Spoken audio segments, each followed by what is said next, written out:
Good morning, and welcome to Woodbridge, the best town around.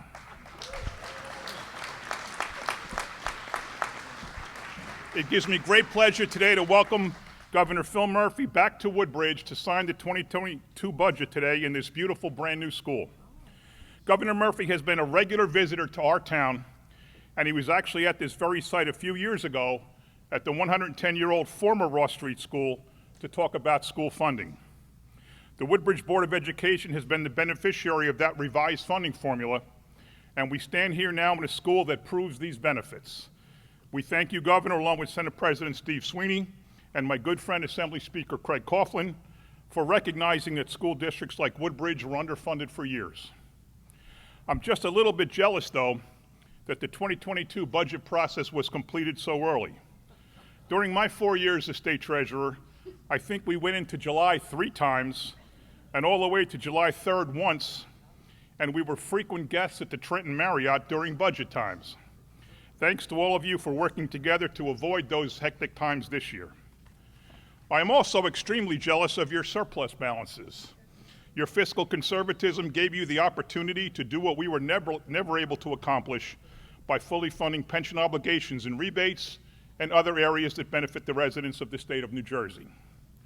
I would be remiss if I did not also thank Governor Murphy for the terrific cooperation Woodbridge has received from his front office staff and his cabinet officers.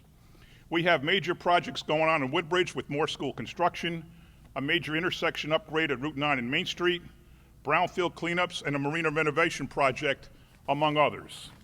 The Departments of Transportation, Environmental Protection, Education, and Community Affairs have been terrific partners in all of these ventures. They not only return calls, they initiate calls. They not only attend meetings, they schedule meetings. They are easy to work with and always work to help us overcome obstacles to get things done.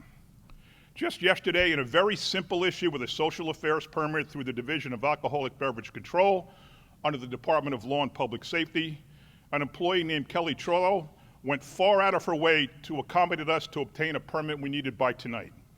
She is dealing with deluge of work getting licenses done by tomorrow, June 30th, and she still managed to help us get what we need. Her help is greatly appreciated and very indicative of what we get from Trenton these last several years. Governor, these relationships with your people have really made it easier for us to deal with state government, and we thank you for your leadership, which greatly benefits the Township of Woodbridge. It now gives me great pleasure to introduce the great governor of the great state of New Jersey, Governor Phil Murphy. Thank you, Matt. Really appreciate that. Thank you, Governor. Thank you. Thank you all. Good morning, everybody. It is so good to be here. Mayor John McCormick, a friend for many, many years, thank you for your gracious words, especially toward our team, and for your strong and principled leadership of this extraordinary, tremendous township. Mac, one more time to you. Thank you. It is really good to be back at Ross Street School 11 to give the people of New Jersey a new state budget that will continue the progress we have made over the past 3+ years to protect property taxpayers, create opportunities for more residents to succeed, invest in our public schools and critical infrastructure, and restore New Jersey's fiscal integrity. As John and I were discussing privately just before coming in here, I was here at this school, I think in January of 2019, so two and a half years ago, but it looked a lot different then than it does now, just as we were beginning our work of making up for years of disinvestment in our public schools to speak to that very point. Not just Woodbridge, but communities all across our state, and especially here in Middlesex County, are in a better place because of this. And I'm so proud to be back here to sign a budget that proves we've kept our word. This is a budget that pays our bills, it meets our obligations, and invests in a brighter future. This is a budget that builds a stronger, fairer New Jersey that works for every family. And most of all, this is a budget that moves our state forward.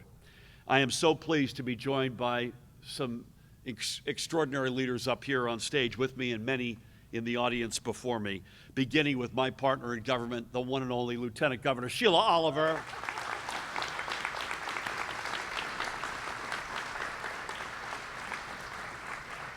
our extraordinary State Treasurer, Liz Moyle. Liz, to you and your team in the front row, thank you. You've been front and center, Liz, in our efforts to build that stronger fiscal foundation for our state, and your team is with us, and thank you, folks. I'm also joined by extraordinary leaders in our legislature, beginning with Senate President Steve Sweeney, Woodbridge's own Speaker of the General Assembly, Craig Coughlin, and both budget chairs, also extraordinary leaders, Senator Paul Sarlo and Assemblywoman Ileana Pinter-Marin. And by the way, for those of you who may be watching on TV, you may not sense this gym is filled with extraordinary leaders, elected officials, brothers and sisters in organized labor. Let's hear it for labor, folks. Labor is in the house. Yeah. And so many other leaders and friends. It's an honor to be with each and every one of you today. And again, we would not be here today without all everyone here has done across the last 3.5 years. It's an oft-repeated statement. A budget is not just a big book of numbers, which it is, but it is a statement of values. And that's true of any budget. But this year in particular, it takes on a deeper meaning. After a year in which the pandemic disrupted practically every facet of our lives, a year we focused every day on saving lives, even though we have lost, it's unfathomable, over 26,000 members of our New Jersey family, a year in which so many of our state were knocked down but not out. New Jersey is now standing before the dawn of the new post-COVID day that is breaking. And this is the budget that will see to it that this day is better than yesterday. There is so much good that this budget invests in, but talking about everything would probably take me until past the state's constitutional deadline of midnight tomorrow, so forgive me for not doing so. So while I am proud of everything within this budget, allow me to highlight just a few things. First and foremost, this budget comes through with billions of dollars in tax relief to make our state more affordable for millions of working and middle-class families and seniors. If there is anything that sets our values apart, it is this. The prior administration and those who would reinstate their policies believed that the only way to prosperity was by cutting taxes for the wealthiest, which meant leaving everyone else behind. And we are not going back to that.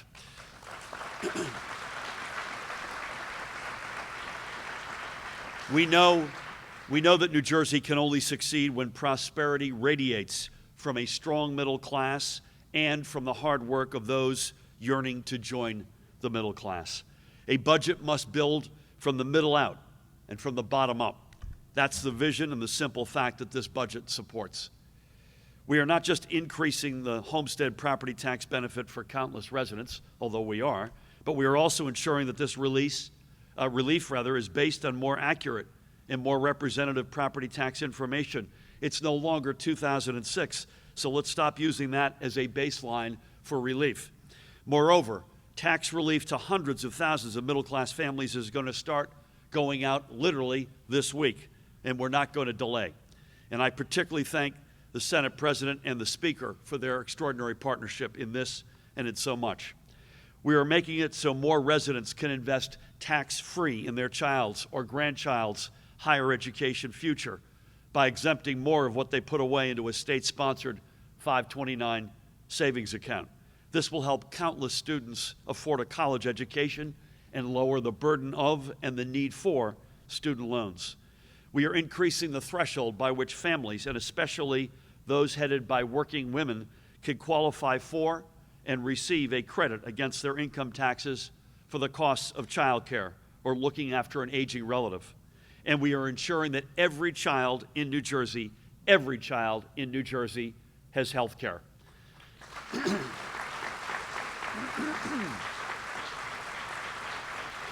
We are lowering the age limit at which working residents with dreams of joining our middle class can benefit from the Earned Income Tax Credit. And we are raising the limit at which retirement income becomes taxable so more of our seniors can remain in their communities long into their golden years in the homes in which they made memories and closer to their families and friends. Secondly, this budget invests in ensuring broad and equitable educational opportunities for more of our residents.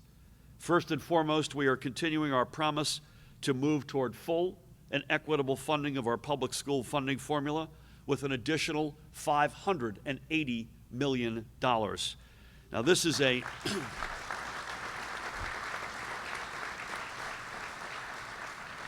a strong additional investment in our classrooms, in our students, and in our educators.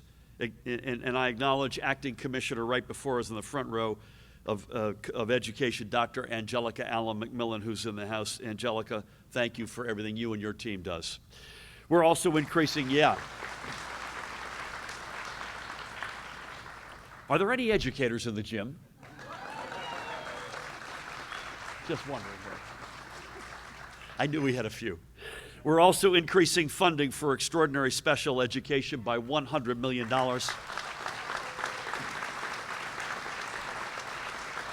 This is a topic close to the Senate President's heart, and I thank him personally for that.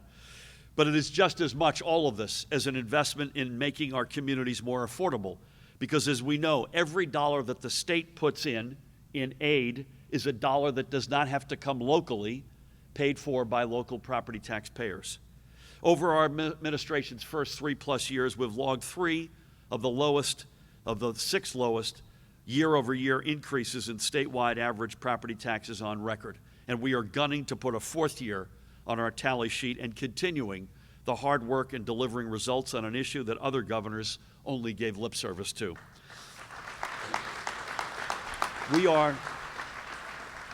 We're increasing funding for higher education tuition aid grants, or TAG, by $35 million. This is a game-changing program. And I am especially proud that this budget will extend the promise of our successful Community College Opportunity Grant program to students moving on from our great community colleges to our four-year colleges and universities through the new Garden State Guarantee. The opportunity, please. I know it may appear that way, but I'm not fishing for applause. The opportunity for students to receive a bachelor's degree tuition-free will be nothing less than a game changer for them and their future, and our state's economic future. The Garden State Guarantee comes with a simple promise: if you work hard, we have your back. And thirdly, this budget continues to pick up the cans that so many before it had just kicked further and further down the road. We are living up to our obligations today and not pushing them off at a higher cost and greater weight onto the shoulders of the next generation. We are setting aside $3.7 billion to either pay down long-term debt or avoid incurrence of new debt. But there is perhaps no better example of this new mindset than the simple fact that this budget is a first in a generation, 25 years to be precise, to make our full payment into the pension funds of our public workforce.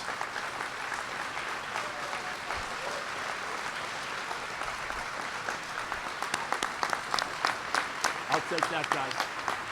Ready?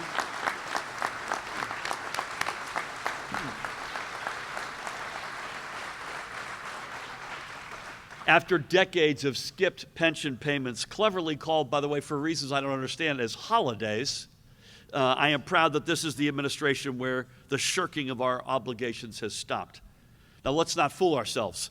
There is still work to do to bring our pension systems back to full health, and that work will take more years of commitment and fiscal responsibility. But today is the day we stop looking up from the bottom of the deep hole that previous administrations had dug over 25 years. Today is the day we start filling this hole in for good. I could go on. Line by line, we are investing in our residents and our communities, in both our today and, even more importantly, in our tomorrow. To be sure, this is not a perfect budget. I'd be hard-pressed to find one anywhere, but this is a darn good budget. A budget, amen. A budget that invests in our middle class and working families, that supports both those building their families and careers and those who are living out a richly deserved retirement. It's a budget that puts a world-class education within reach for all while tackling our age-old property tax problem. It's a budget that ensures a stronger, fairer, and healthier future for the generations born and reared in the shadow of an unprecedented pandemic. This budget proves the skeptics and the naysayers wrong. They dug the hole we are now climbing out of. They said we could not be fiscally responsible while making our state a more fair and a more just place filled with opportunity. They thought small and only served the few. We collectively dreamed big and committed to an economy that works for every family. Their ways failed us and held us back. This budget lifts us all up and moves our state forward.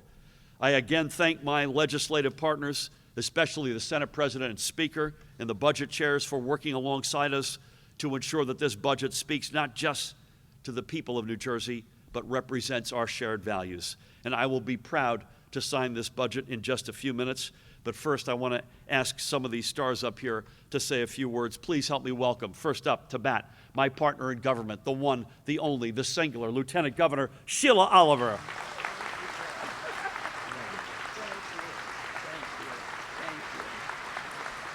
Thank you. Thank you. Oh, thank you. Thank you. Thank you. Oh, thank you. Thank you. Thank you so much. I think that warm welcome will get me through this warm day. Thank you very much. First of all, thank you, Governor Murphy, and of course, our Senate President, Steve Sweeney, our Speaker, Craig Coughlin, and we are in his backyard in Woodbridge. And thank you for welcoming us here, Mayor McCormick. And to our budget chairs, budget chair in the Assembly, Assemblywoman Ileana Pintor-Marin, and to our veteran budget chair in the Senate, Senator Paul Sarlo. Good to be here with you today. You know, the bipartisan work that has come to pass today in a year of a global pandemic and in advance of the July 1st deadline is remarkable. And I can tell you how remarkable it is. I spent close to 16 years in the New Jersey State Legislature, and I commented to the Speaker and Senate President, I know you will attest to this. I told the Speaker, I missed the good old days when we were in Trenton on the 7th and the 8th and the 9th and haggled all day long and ran around. This was extraordinary and remarkable that the leadership of the legislature, together with Governor Murphy, are able to deliver a budget before the statutory deadline. It is remarkable. And to Treasurer Moya, who, because of the pandemic and how financing was, she had to prepare 4 budgets within a small period of time. And we respect you and love you for that, Liz.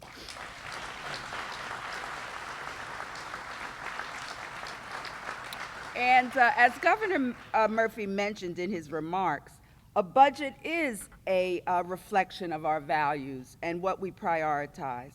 And it takes an even deeper meaning this year. I am so proud to be a part of an administration that not only values dignity and respect for all people and for human life in the face of adversity, but also strives for the highest possible quality of life for every New Jerseyan, no matter if you're north or south or east or west. You know, we are a small state, and I think we sometimes forget that. We are a state of 9 million people, but our geography and topography make the various portions of the state so distinct. I know the Senate President often laments that we forget that there is a South Jersey. I'm a northern New Jersey person, And one of the things that I made sure I did as a legislative leader, I visited all 40 districts of the state legislature, and I think it gives you a sense of what the needs of people are. I know you have noticed that Governor Murphy doesn't let any sand get under his feet. He too has traveled the length and breadth of New Jersey. He has engaged with almost every constituency imaginable in our state. And I think that this budget reflects the input and those things that have been brought to his attention by you. So thanks, Governor, for recognizing that.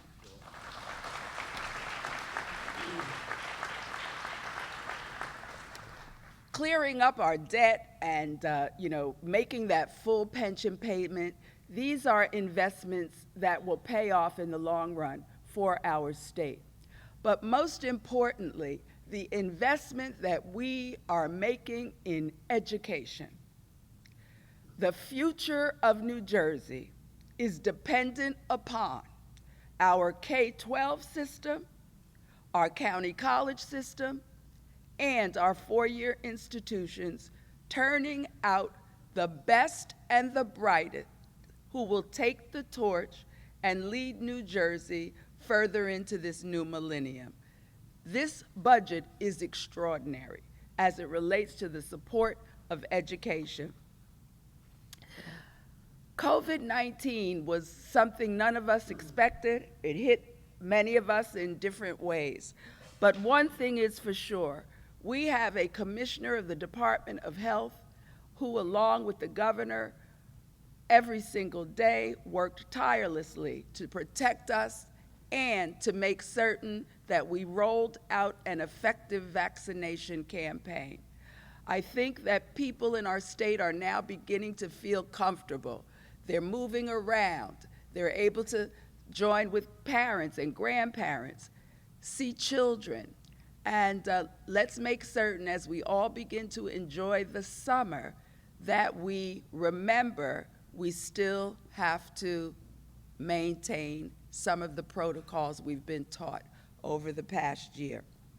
One of the things that I have the honor and privilege of doing, I serve as the commissioner of the New Jersey Department of Community Affairs. Community affairs touches everyone's life, no matter where you're from. We're viewed as the state's public housing authority, but most importantly, we also administer and are connected to the New Jersey Redevelopment Authority, the New Jersey Housing Mortgage Finance Agency, and we oversee codes and standards. And as I think about Miami and what people are enduring, I made a call this morning to our Director of Codes and Standards, asking him to thank the men and women that work in that division for keeping all of us safe with the inspections that they conduct from one end of the state to the other. This year's budget, of course, puts focus on housing and development.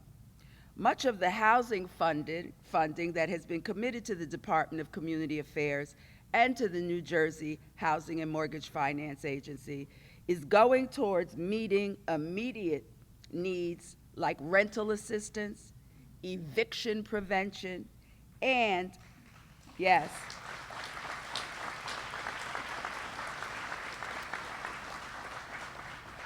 utility assistance and homelessness prevention. And I'm very pleased that we were informed by the federal government this week that New Jersey submitted the best homeless homeowners assistance fund program in the nation. We submitted the best in the nation. Our application will be used as a template for other states.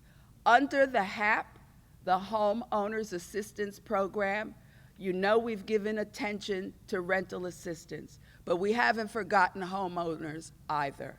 We have not. And that program will allow us to provide mortgage assistance to homeowners who have gotten into arrears because of income reductions during this COVID-19 pandemic. So we're very pleased that we're going to be able to do that. Eviction coming upon us as these moratoriums are lifted has been a priority of Governor Murphy. And I think you'll see in the next several weeks, we're rolling out several programs that are going to be a lifeline for many people in this state.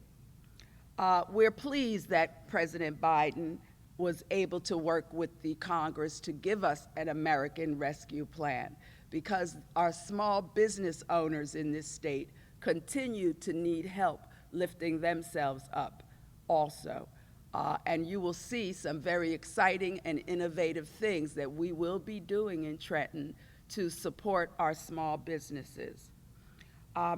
You know, all of these investments are paying dividends for us already. And we know that the millions of working class families that are in our state are going to benefit from the thoughtful budget that has been developed. I have been able to watch the governor work with Senate President Sweeney and with Speaker Coughlin and with the two budget chairs. And they sit down at a table. There is great interaction. Everyone can put their issues on the table and they work it through. That is how government is supposed to work. Thank you, everybody. Let's hear it one more time. Lieutenant Governor Sheila Oliver.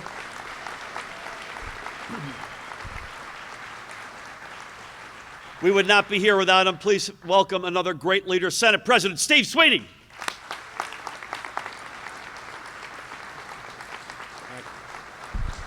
Thank you. Thank you. This is Mayor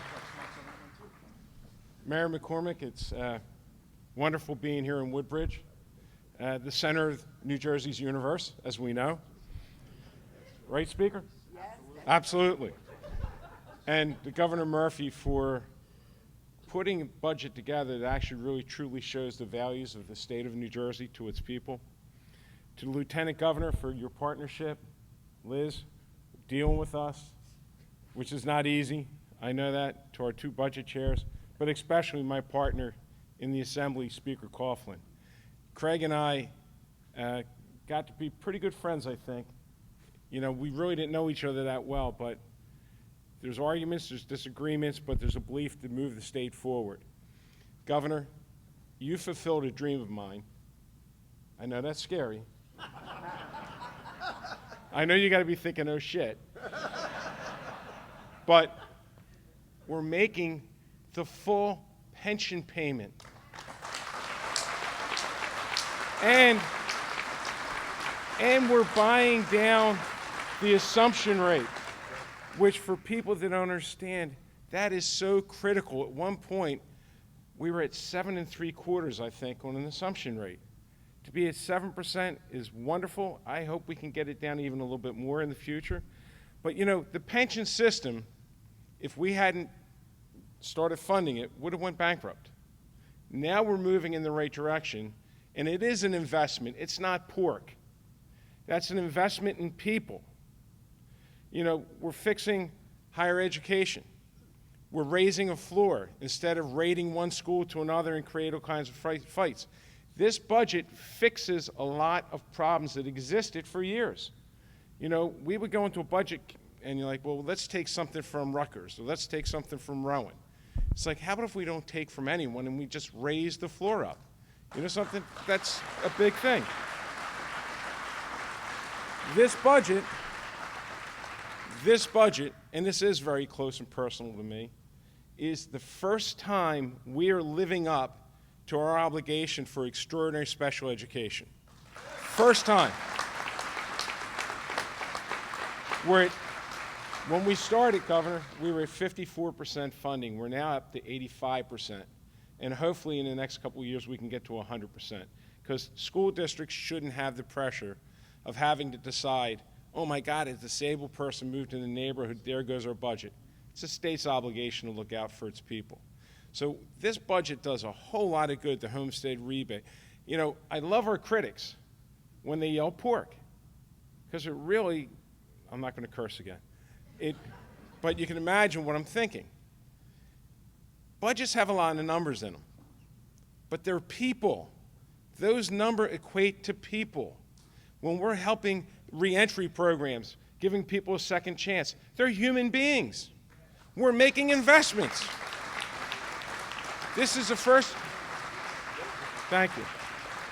But the point is, we are finally at a place where we can make an investment, a real investment in our people. And getting our school funding straightened out, because it was so screwed up for so many years, we're on a trajectory where we're fixing things. We didn't have this opportunity before. So, Governor, again, thank you for filling a lot of dreams with this budget. It is a game changer. It is helping people. It's not pork. Let me make it clear. It's people. Every one of those investments is in the people of this state of New Jersey, not anywhere else. So it's not like coming up with crazy programs. It's trying to help the people of this state. So again, Governor, Lieutenant Governor, everyone up here, my partner, the Speaker, we did some good work here, and we should be proud of it. You know, when someone says, well, what about this, what about that? Say, hey, what about us? Us, we together is a hell of a lot better than you're on your own. So, Governor, thank you all.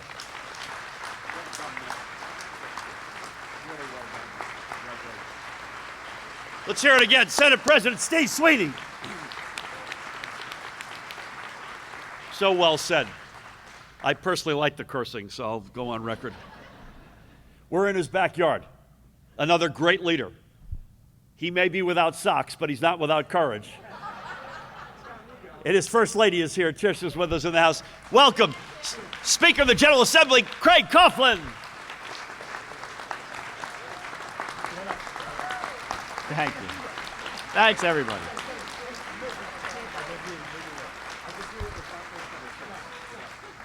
I can assure you that while there are many line items in the budget, not one of them is dedicated to socks for the Speaker. I can tell you that. Thank you very much. I want to especially thank my friend Steve Sweeney for recognizing that Central Jersey is the center of this great state.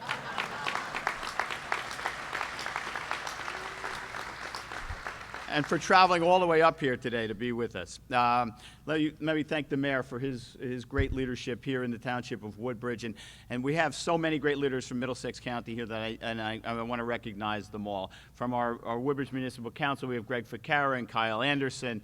From Middlesex County, we have the Commissioner Director Ron Rios, Santi Nara, and Charlie Kenny, and my dear friend and leader Kevin McCabe is also here. And of course, as the governor points out, the First Lady of One Stern Place, Fords, New Jersey, Tish Coughlin is with us, who also happens to be the leader of the Democrats here in South Amboy, and my inspiration every day. This is also a reunion of sorts for the General Assembly. Sheila Oliver was the first speaker I served under, and I had the privilege of serving with Liz Moyo when she served in the Assembly. So it's a great day. We're in Woodbridge with a whole bunch of Assembly members. It doesn't get a lot better for me than this. But thank you all for coming out, because this is really an important and an exciting day as the governor signs this budget, which does so much to reflect the values of the state of New Jersey and to our leadership in the Assembly and in the Senate. When I look at the budget, I don't see really a lot of line items. What I see are life-changing impacts for investments in communities and in their future. We put money back in people's pockets, trying to make New Jersey more affordable for the people who live and work here. We've worked hard to keep taxes in check, ensuring that the people who live and work in communities and pay property taxes all the time can thrive. And we stood up and protected for those of the most vulnerable and who were the most impacted by the pandemic.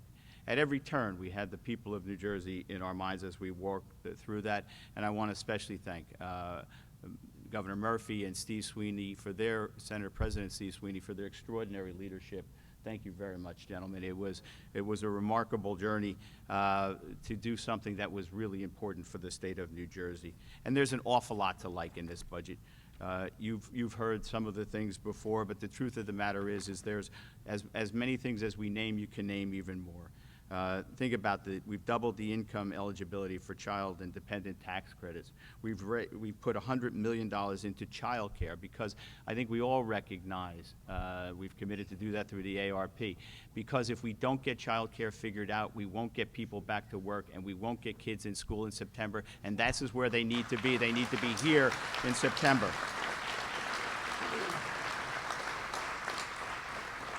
We've stuck up for senior citizens, increasing the homestead rebate. And this summer, 760,000 New Jerseyans will get a rebate check because of the work that we did last year when we passed the millionaire's tax to return something back to working middle-class people. And something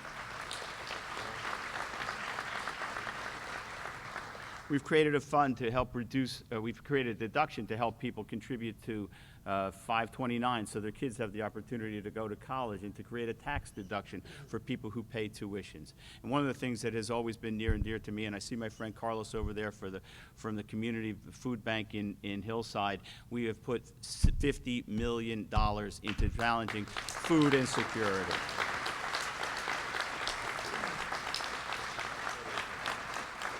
You've heard the Senate President and the Governor talk about the fact that we've fully funded the pension. The truth of the matter is we funded it with an additional $505 million, which will save us, I think the estimates are what, over $1 billion over the next 30 years. It's that kind of leadership. And we faced the challenge of doing the things that people thought we might not do, to pour things into new programs and to spend money in a way that would create cliffs in the future. We've resisted that temptation. We put $3.7 billion in the defeasance fund to pay down debt and to avoid debt in the future. We made those contributions to the pension fund, and we did it by working together and by coming together, understanding that what is important for New Jersey is not just this budget, but the budget to come and the budget after that. It has been a wonderful and remarkable process going through this, not always easy, and it started really, I believe, last year when we first delayed the implementation of the budget, and then went through and really ignored the advice of the rating services, who thought we might lose as much as $13 billion in revenue. So what we did was, instead of ripping the state apart and by trying to cut us back to avoid that $4.2 billion that we had to borrow, we didn't cut it. We didn't raise taxes to do it. We did it by leveling it out, cutting a little, raising some taxes, and borrowing, and now we're positioned to move forward. And so today, as we stand here, we have the hope of a renewed, vibrant economy, which is right around the corner, and we're poised to take advantage of that. This budget goes a long way to making sure that when that recovery comes, New Jersey will be in the best place. We'll stand up for the people who need it the most, and we did it together. Thank you very much for being here today. Thank you for my colleagues. I especially want to thank the two budget chairs, Senator Sarlo and my very dear friend Ileana Pinto-Moran, for their great leadership, and all the members who served on that committee. Thank you all again for coming. I appreciate it. Well done. Let's hear it again. Speaker Craig Coughlin.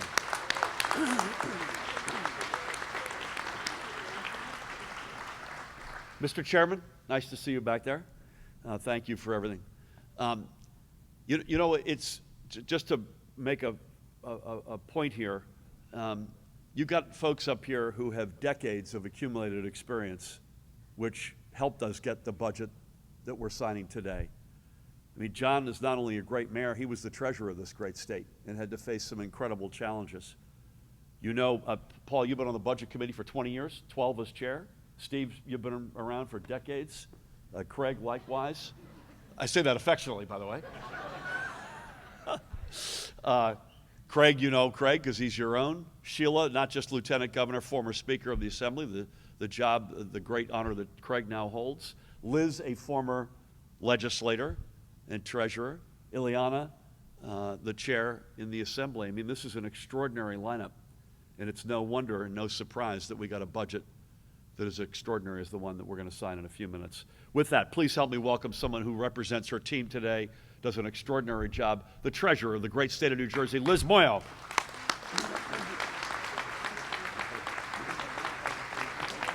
Oh, Thanks, everybody. Thank you.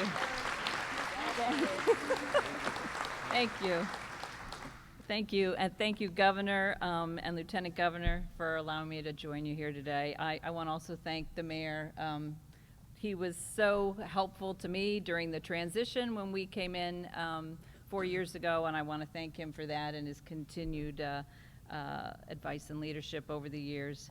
Also to the legislative leadership team of the Senate President and the Speaker who do an extraordinary job of leading their respective chambers, including very wise decisions in the leadership of their two budget committees, two people who I have had a lot, of interaction with over the past few years, both Senator Sarlo and Assemblywoman Pinter-Morin. Smart, efficient, fair, and even-handed during their committee hearings. Just two great leaders. So I just want to thank them for their support and their interaction over the years. And I'm really pleased to be here as we mark the end of another fiscal year and cement a budget that in many ways represents new beginnings. This budget presented us with an extraordinary and somewhat unprecedented opportunity to reimagine what we'd like our economy, our schools, our workplaces, and our communities to look like, thanks to the dramatic about-face our economy has taken in recent months. As we emerge from the single greatest economic and public health crisis in memory, we've seized the opportunity to make historic investments across our state while keeping the commitment to fiscal responsibility. As many of you know, New Jersey faced a number of fiscal challenges when the governor first took office. And with each year, beginning with the governor's first proposed budget in March of 2018, we have made steady progress in addressing these challenges. Over the last 4 years, we've ramped up our pension payments, bolstered our surplus, instituted reforms that yielded hundreds of millions of dollars in health benefit savings, and made unprecedented investments in education and in transportation.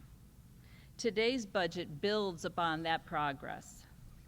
In FY22, as you've heard, we'll be making another record pension payment, the first full contribution since 1996, and then some, as the speaker mentioned, an additional $500 million.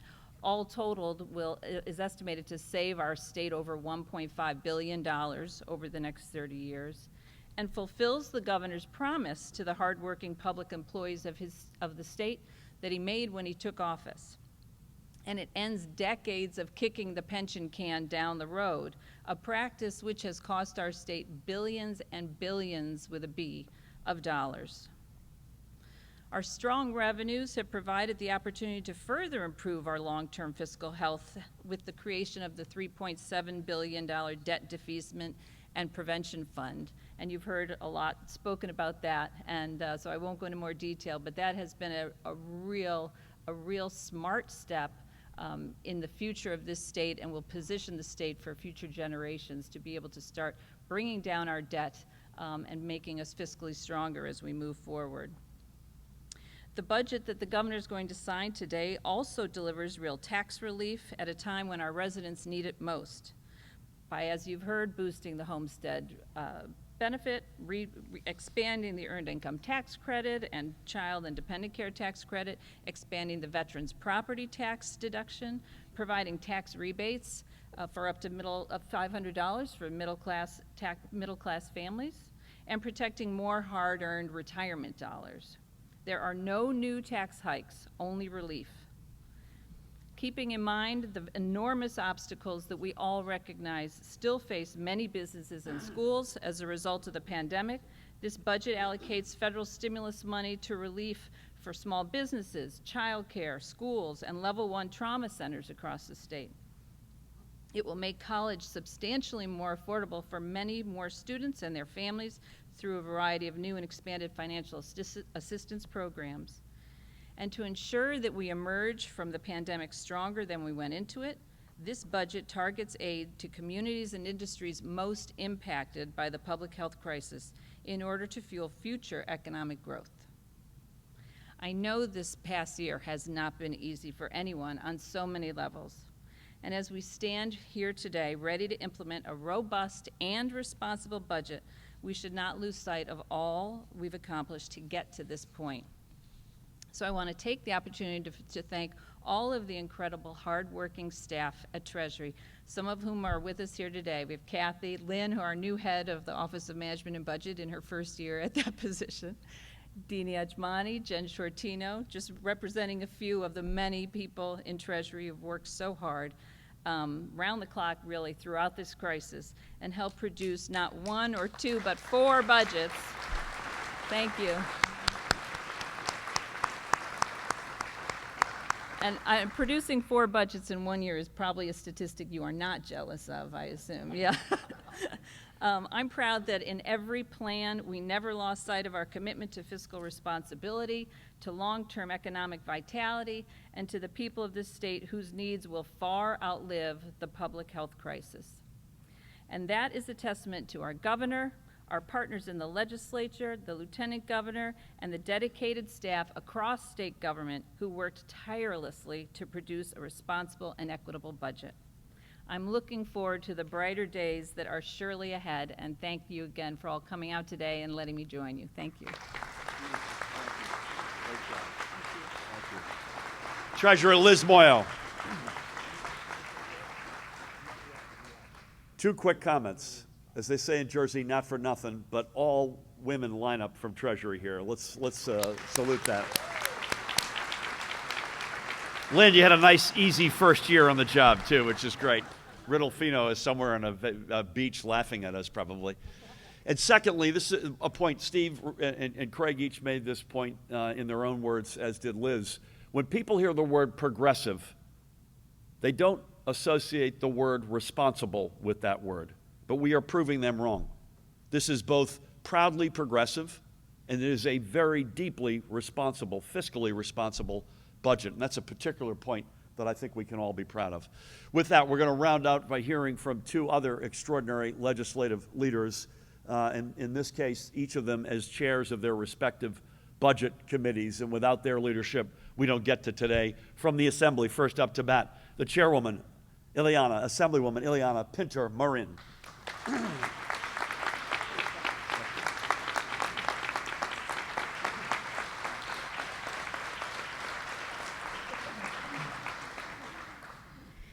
Thank you.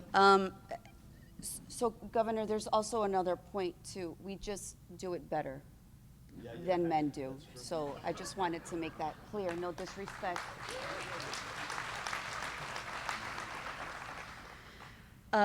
So as I was sitting here and I was looking around, you know, I always bring up home life because I think it makes us as legislators connect with people, right? Because they think that sometimes we're not real or we're busy doing all these glamorous things. No, so my walls look like this and like that. I wish I probably would have had better storage, but I just want to say that, you know, this budget really talks about the values. And Senate President, you said it best when you're talking about it represents people. We have extraordinary gentlemen and women on this stage today. You know, I have to first give thanks to my friend Craig Coughlin, the Speaker, because you know he put an enormous amount of trust in me, and I hope that I never let you down as we continue moving forward together. To the Senate President, who's very funny, as all of you probably know, and incredibly smart. Thank you for your leadership. Paul, I love dealing with Paul Sarlo because he's very real, he's very honest, and we like to exchange ideas. So, Senator, I appreciate your friendship and your honesty. And to Governor Murphy, you've done an extraordinary job. So I think that sometimes you don't get enough credit for the work that you do. So I want to thank you. Mayor McCormack, it's always nice to be here. You're always welcoming, so I feel at home when I do come to Woodbridge. But when we all started this in 2020, Governor, you laid out your first budget, and then within a few weeks, you know, we were headed for a shutdown. We were losing income, we were losing receipts, and we had no idea what was going to happen. Everyone always asks the question, if you had to do it all over again, would you give the authority to borrow? And I say, absolutely. Because if we didn't borrow, we would have been probably in a worse situation. The one thing that this administration kept doing is that we kept the economy open, we kept people being serviced, we kept people being fed, we tried to keep as many people at work, and that was a big difference in this comeback and this recovery. And for that, I want to thank Liz, because you were amazing with your team in working with us and giving us the details of what it is that we had to look forward to or not so forward to.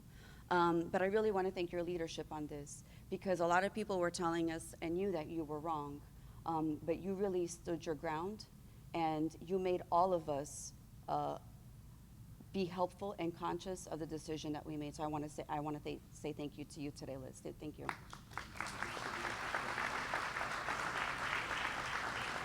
And I think that the Lieutenant Governor, Sheila Oliver, she is amazing to have someone of her expertise, not only as being the former speaker, which I had the privilege of coming in under, but also someone that you can just pick up the phone and a real person that understands government and how it works. So I want to say, Lieutenant Governor, thank you for all of your help. I think if you look at the budget that we have here today, it represents people. It represents people from all of our districts that we have to go there to try and try to work for. It represents, our kids and what we need to do in order that there's food on the table, there's lights on, and at the end of the day, they have a home to live in. It represents those that need cancer treatment. It represents those that are in need of food and have somewhere to go. It represents workers that every day they're just trying to make a livable wage and come home and pay their bills. This budget, it's an expensive budget, but as I think all of us here have stated before, it's something that's important. It'll keep our economy going. It'll make investments for the long run to make sure that we have employment and that our seniors that are one of the most vulnerable are taken care of. So I think all of us here, we keep saying that we're very proud of the budget. I think this is the one year that all of us really came together. And not much was changed, Governor Murphy, from your original budget, by the way, which is really unprecedented. Because I think that the governor saw the way that we needed to go and needed to make the right decisions. So thank you. Let's hear it, Assemblywoman Ileana Pinto-Marin.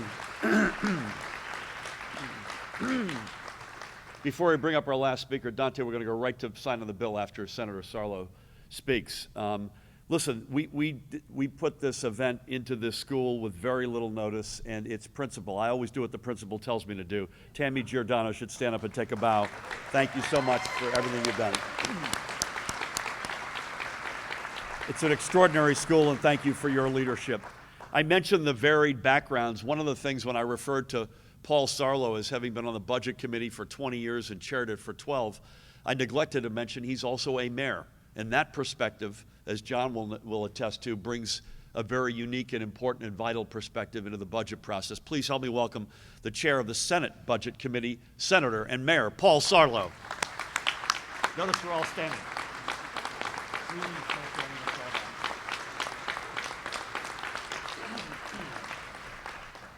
Thank you, Governor. And you've heard all their names here multiple times. I'm not going to mention them again, but it's an honor for me to share a small portion of the stage with these great leaders here. So thank you, all of you, for allowing me to share the stage with you here today. Yes, I am a mayor of a little town called Woodridge. Many people confuse it as Woodbridge. We are an amazing little community in Bergen County, and you could pick us up and we would take a neighborhood here in Woodbridge. You could just drop us in and be a nice little neighborhood in Woodbridge. So it brings a nice perspective to be a mayor to the budget process. As you all know, I am a big-time baseball guy, a coach, and I always tell my kids, when you're batting ninth, well, in this case, I'm batting eighth today, use it to be a double leadoff. Don't think you're batting eighth. So I'm going to use this for the moment to be a leadoff hitter here and just talk about what I see where we go from here. And before I do that, on a personal perspective, as the governor said, 20 years I've been on a budget committee, 12 years as chair. And from a personal perspective, there's many times I've gotten in my car and left that State House many times in the middle of the night, many times after being in the same suit for 48 hours. You get in that car and you're upset with yourself. Sometimes you're downright mad because you feel you didn't do your best. You feel that the budget that you passed was divisive, or it didn't go far enough, or sometimes you were forced to vote on things that you really didn't believe in. And that's happened time and time again over those 20 years. Not this time. When I got in the car and I left the State House, I actually left the State House, I went right to Northern Virginia to see my son play, I felt at ease. I felt relaxed, and I felt satisfied that collectively we delivered. We delivered on a few different buckets and goals, and I felt relieved that we did right by the greater good and by the entire state of New Jersey. We weren't divisive. We included everybody, and we made sure we planned for the future. And as I set out this process back in February, there was a couple things I wanted to make sure. Number one is we paid down debt in the future, and we did that. We put a debt defeasance plan in place, and we put money in a lockbox. Number two, I wanted to ensure that we made long-term strategic investments. Long-term strategic investments. And as the speaker said, not new programs that we could fund today and we can't fund tomorrow. Number three, I wanted to make sure that we prepare, it's a 2 to 3 year budget, prepare for that fiscal cliff, prepare for that inflation, whether it's the rainy day fund or putting more money into budgets to ensure that at the end of the year there's perhaps some money to ensure there was a strong surplus. And fourth, and I want to thank the governor and the Senate president and the speaker for this, is to ensure that the legislature had a role going forward over the course of the next couple of years. As chairman of the Joint Budget Oversight Committee, we're going to have a role in how to make an investment in this state with the American Rescue Plan dollars, some $5 billion that will be in a lockbox. So the four things that I wanted to set out in February all occurred, and I was pleased to get in the car that day and leave Trenton knowing that this legislature and this governor, for the first time in many, many years, did the right thing by the people of New Jersey. Thank you and God bless.